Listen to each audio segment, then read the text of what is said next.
BNP চাইলে তো 5ই আগস্টে সকল রাজনৈতিক দলকে নিয়ে ওই দিনই ক্ষমতা নিতে পারত, জাতীয় সরকার করতে পারত। বিএনপি তো ক্ষমতা ক্রেজি না।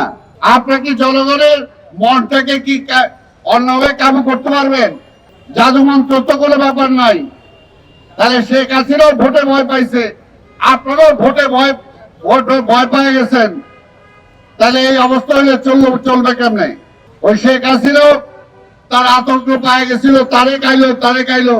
এখন যদি এই সরকারেরও যদি আতঙ্কে পাওয়া যায় তারে কাইলো রোগে, তাহলে তো বড় মুশকিল। এই ওজা করতে আনবো আমরা, এই ওজা করতে আনবো? কাজে জনগণের উপর নির্ভর করে। আমরা তো বলি না যে বিএনপির ক্ষমতা দিয়ে দেন। বিএনপি চাইলে তো 5ই আগস্টে সকল রাজনৈতিক দলকে নিয়ে ওই দিনই ক্ষমতা নিতে পারত, জাতীয় সরকার করতে পারত। বিএনপি তো ক্ষমতা ক্রেজি না। বেগম খালেদা জিয়া প্রধানমন্ত্রী হওয়ার পরে প্রধানমন্ত্রী তো ছেড়ে দিচ্ছেন। হাসিনা বারবার বলছে স্বরাষ্ট্রমন্ত্রী সহ যে কটা মন্ত্রী ছাড়লো এলন, কিন্তু বিএনপি ক্ষমতায় বিশ্বাসী করে না। বিএনপি জনগণের অধিকারে বিশ্বাস করে। যেমনি 71-এর 25শে মার্চের জিয়া রহমান জোর করে দেয়, স্বাধীনতার ঘোষণা দেয় নাই। যখন শেখ মুজিব ভাইগা গেছে, আওয়ামী লীগ ভাইগা গেছে, তখন এই দেশের সেপাইরা সৈনিকরা জিয়া রহমানকে আগায় দিছে স্বাধীনতার ঘোষণার জন্য।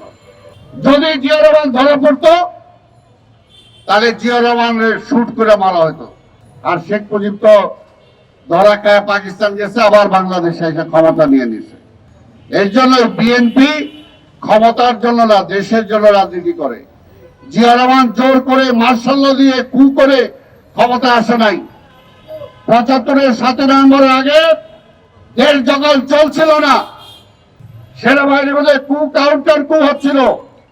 1 তারিখ থেকে 5 তারিখ পর্যন্ত কে সরকারে আছে কেউ জানে না। সেই সময় সেপাই জনতা ঐক্যবদ্ধভাবে জিয়া রহমানকে ক্ষমতা দিচ্ছেন এবং রাষ্ট্র পরিচালনার দায়িত্ব দেওয়ার পরে শেখ মুজিবুর রহমান এই দেশে গণতন্ত্র ফিরিয়ে দিচ্ছেন, মানুষের ভোটের অধিকার ফিরিয়ে দিচ্ছেন, মানুষকে খাইয়েছেন। জিয়া রহমান দায়িত্বে আসার আগে এই দেশের জনসংখ্যা ছিল একটা আপদ, একটা বিপদ। এত জনসংখ্যা, কে খাওয়াবে, কে পড়াবে, কে চাকরি দিবে, এটা একটা রাষ্ট্রীয় একটা বিপদ ছিল। কিন্তু জিয়া রহমান ক্ষমতা আসার পরে এই দেশের এই যেটা আপদ ছিল জনসংখ্যা, সেই জনসংখ্যাকে তিনি জনসম্পদে রূপান্তরিত করেছেন।